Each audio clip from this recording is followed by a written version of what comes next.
வந்து நல்ல படங்களில் நாம் இருக்கிறது ரொம்ப சந்தோஷமாக இருக்குது.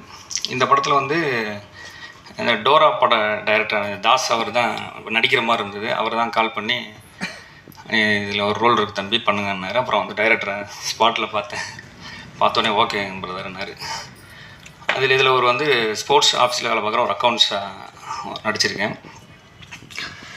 டைலாக்ஸ் எனக்கு இந்த படம் நம்ம நடிச்சிட்டோம், எனக்கு ஒரு போர்ஷன் தான் முடிச்சுட்டு வந்ததுக்கப்புறம் அந்த ட்ரெய்லர் பார்த்தோன்னா எனக்கு ரொம்ப அதில் வர டைலாக்ஸ் உண்மையாகவே இந்த படத்தில் வசனங்கள் ஒன்றுமே ஒவ்வொரு வசனமுமே ஒரு படமாக இருக்கக்கூடிய ஒரு படத்துக்கான கதை இருக்கக்கூடிய வசனமாக இருக்குது. ஒரு வசனம் கேட்கும்போதே நமக்கு அழுக வர மாதிரி ஆயிடுச்சு. எனக்கு என்னென்னா, நீங்கள் பார்க்குற 29 செகண்ட் கிடையாது சார் என் வாழ்க்கை, அதுக்கு பின்னால் என்னோட நீங்கள் பார்க்குற 20 செகண்ட் கிடையாது சார் என் வாழ்க்கை, அதுக்கு பின்னால் என்னோட 29 வருஷ கஷ்டம் இருக்குது அப்படின்னு. ஸோ இது வந்து நம்ம சினிமாவுக்கு வந்து படுற கஷ்டம், இது ஒவ்வொரு ப்ரொஃபஷன்லையும், சினிமா மட்டும் இல்லை, லைஃப்பில் அச்சீவ் பண்ணவங்க எல்லா பேருக்குமே இந்த வசனம் வந்து கனெக்ட் ஆகும்.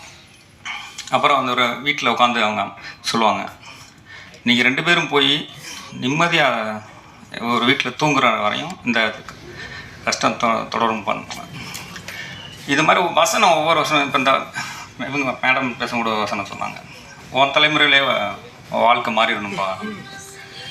எவ்வளோ ஒரு அற்புதமான வசனங்கள் எழுதிருக்கீங்க சார். உண்மையாகவே ரொம்ப சந்தோஷமாக இருக்குது சார் இந்த வசனங்கள் கேட்கும்போது. அப்புறம் ஹீரோ சாருங்க, அவர் அறம், காப்பி ரணசிங்கம், நல்ல நல்ல ஒரு படைப்பாளி, நல்ல நல்ல படங்களாக எடுத்தவர். அவர் முதலாக அறிமுகமாகிறது வந்து இந்த மாதிரி ஒரு ஸ்போர்ட்ஸ் சம்மந்தமானதை எடுத்தது வந்து ரொம்ப சந்தோஷம். வாழ்த்துக்கள் சார். ஏன்னா இந்த படம் வந்து இன்னும் பல கிராமங்களில், பல நமக்கு தெரியாத இடங்களில் ஒரு கிரவுண்ட் இல்லாமல் ரொம்ப கஷ்டப்படுறவங்க, இது வந்து முக்கியமாக இந்த ஸ்போர்ட்ஸ்க்காக இருக்கிறவங்க போய் கண்டிப்பாக அதை பார்க்க வேண்டிய ஒரு முக்கியமான படம். ஏன்னா இது முழுக்க அவங்களுக்கு இந்த படத்தை பார்த்துட்டு வெளியில் வரவங்க எல்லாருமே கிட்டத்தட்ட ஒரு ஒலிம்பிக்கோ வாங்கிறதுக்கூடிய எல்லா விதமான வழியையும் இதில் பதிவு பண்ணியிருக்கிறாங்க. இந்த படத்தில் எங்களோட வேலை பார்த்த எல்லா பேரும் இங்கே இருக்கிறாங்க. ஜிப்ரான் சார், அவர் மியூசிக் வந்து சொல்லவே தேவை. ஏன்னா அவரோட பிஜிஎம், அவரோட மியூசிக்கில் வந்து ஏதாவது ஒன்று பண்ணி ஒரு படத்தை ஒரு ஸ்ட்ராங்காக இம்பார்ட்டிடுவார். இதில் வந்து அந்த பாட்டில் வர வரிகள் மாதிரி தான், சட்ட படித்து சான்றோர், மெத்த படித்த மேலோர், எங்கள் வழி மறந்தீரோன்னு ரொம்ப பிரமாதமான சாங் கொடுத்துருக்கீங்க சார். அப்புறம் என் மாஸ்டர் பீட்டர் கென் மாஸ்டர், அவங்களுக்கு தெரியும், அவரோட படங்கள் அவர் வேலை பார்த்தாலே அந்த படத்துக்கு நடிக்கிற ஹீரோ வந்து எஃபர்ட்டாக இருக்கணும். அப்படி இருந்தால் தான் அந்த அவர் கொடுக்குற அந்த இது தாங்கக்கூடிய உடம்பு நம்ம தயாராக இருக்கணும். இல்லைன்னா அவர்கிட்ட வேலை பார்க்க முடியாது. பம்பரமாக சுழல்றாள். அது மேலே ஒன்று இந்த ஸ்போர்ட்ஸு எப்படி இந்த கேஜேஆர் சார் அந்த கிரவுண்டில் ஓடுறது, அந்த கிரவுண்டுக்குள்ளே அவர் பண்ணியிருக்கிறது ஃபுல்லாக, அப்புறம் ஆக்ஷன் பிளாக், இதெல்லாம் செம்மையாக பண்ணியிருந்தார் மாஸ்டர். நன்றி. எங்கள் கேமராமேனு, அந்த மேற்கு தொடர்ச்சி மலை, இந்த மாதிரி படங்கள்லாம் ரொம்ப நன்றி. இந்த படம் வந்து எல்லோரும் சொல்கிற மாதிரி ஒரு based on a true life event. So நம்ம எக்ஸ்பெக்ட் பண்ணுற மாதிரி அந்த எக்ஸ்ட்ரீம்லி ஹீரோயிக் மூமெண்ட்ஸ், அந்த ட்ராமடைசேஷன், அந்த எக்ஸ்ட்ரா சினிமா வந்து இதில் வந்து காட்டாமல் ஒரு ட்ரூ டு லைஃபாக வந்து பண்ணி ஒரு இம்பார்ட்டண்ட்டான சப்ஜெக்டை பற்றி படம் பண்ணதுக்கு, அண்ட் அதில் என்ன இன்க்ளூட் பண்ணதுக்கு very big thanks to JP sir. நான் வந்து நிறைய இன்டர்வியூவில் சொல்லியிருக்கேன், அவரோட ஒர்க் பண்ணுறது வந்து ஜனாஸரோட ஒர்க் பண்ணுற மாதிரி இருக்குன்னு. பிகாஸ் எனக்கு படம் முழுக்க அந்த ஒரு ஒரு இம்பல்சிவ் வைப், வந்து ட்ரூ டு ஹார்ட் வைப்பில் ஒர்க் பண்ண மாதிரி தான் இருந்தது. So I am just very grateful இந்த படத்தில் ஒரு பாட்டாக இருந்ததுக்கு. ஐ திங்க் நிறையா பேர் பேச வேண்டியிருக்கு, ஸோ ரொம்ப ஷார்ட்டாக வச்சுக்கிறேன்.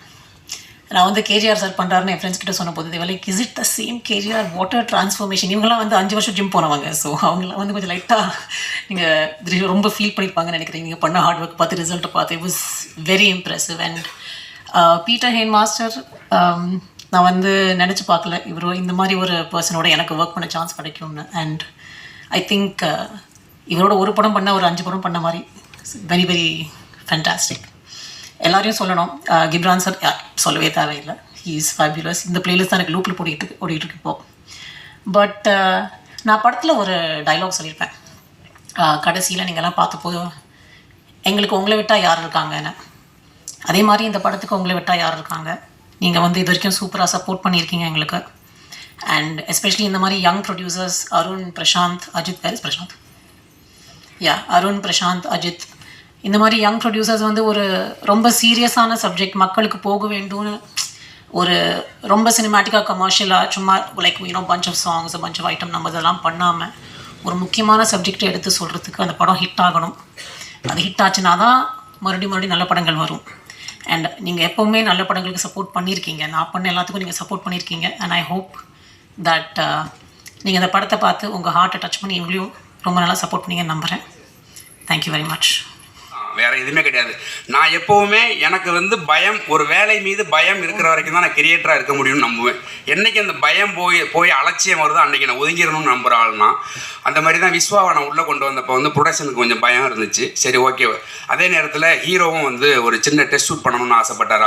அவரோட கான்ஃபிடென்ட்டுக்கு அந்த டெஸ்ட் ஷூட் ஒன்று ஸ்டுடியோவில் பண்ணும்போது அன்றைக்கி 2 பேருக்கும் டெஸ்ட் ஷூட்டு, ஹீரோவுக்கும் டெஸ்ட் ஷூட்டு, டிஓபிக்கும் டெஸ்ட் ஷூட்டு. அவர் ஷூட் பண்ணி இவரை பார்த்துட்டு, இவர் ஷூட் பண்ணுற அவர் பார்த்துட்டு அன்றைக்கி தான் டிசைட் பண்ணலான்னு சொல்லிட்டு போனோம். அன்றைக்கி போய் பார்த்துட்டு ஷூட்டெல்லாம் முடிச்சுட்டு நான் ப்ரொடக்ஷன்லேயும் ஹீரோட்டி சொன்னேன், இவர் தான் டிஓபி, முடிவு பண்ணுறதா முடிவு பண்ணிக்க அப்படின்னு சொல்லிட்டு வந்துட்டேன். அது விஸ்வா அப்புறம் கேட்டேன், என்னங்க அப்படி சொல்லிட்டு வந்துட்டீங்கன்னு. ஆமாம் அவ்வளோதான், முடிவு எடுத்தால் அவங்க எடுக்கட்டும், இல்லைனா வேறு மாற்றினா போகலாம் அப்படின்னு சொல்லிட்டு அவங்களுக்கு ரொம்ப பிடிச்சிருந்துச்சு ஒர்க்கு. விஸ்வா வந்தான். அதுக்குள்ளே விஸ்வா வந்து நிறைய 2 பேருக்கும் நிறைய சண்டைகள் நடந்திருக்குது. அதெல்லாம் சேர்ந்து தான் இந்த அவுட்புட் வந்திருக்குதான் நான் நம்புகிறேன். அதே போல் இந்த படத்துக்கு தினேஷ் வந்து இதே கம்பெனியில் இன்னொரு படம் போய்கிட்டு இருக்குது. இவர் தான் ஹீரோவை பண்ணுற படம். அந்த படத்தில் இருந்த எடிட்ரு இந்த படத்துக்கு வேறு ஒரு எடிட்டர் வச்சுருந்தோம். சில காரணங்களால் பண்ண முடியாத சூழல்னால அதுக்கப்புறம் தினேஷ் வந்தான். அருண் தான் என்கிட்ட கேட்டாப்புல, இந்த மாதிரி எடிட்டர் வர சொல்லியிருக்கிறோம் அப்படின்னா, வர சொல்லுங்கள், என்ன பண்ணணும் படம் பார்க்க சொல்லுங்கள் அப்படின்னு சொல்லிட்டு நான் போயிட்டேன்.